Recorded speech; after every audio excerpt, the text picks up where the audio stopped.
Namumutawi sa ngiti ni Police Brigadier General Dindo R. Reyes, Regional Director ng Police Regional Office 1, ang saya sa ligtas na pagbabalik ng kanyang mga tauhan noong Disyembre 1, 2025 pagkatapos nilang isakatuparan ang kanilang tungkulin sa katatapos na mapayapang trilyon-piso march sa Maynila.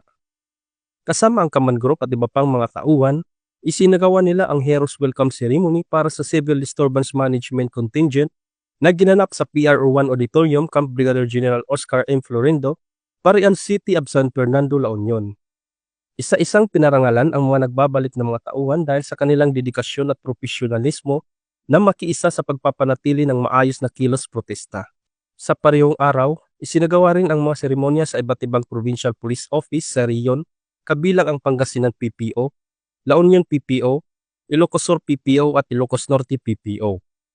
Matatag ang buong pwersa ng PRO1 na makiisa sa mandato ng pambansang pulisya na panatilihin ang isang ligtas at mapayapang bagong Pilipinas.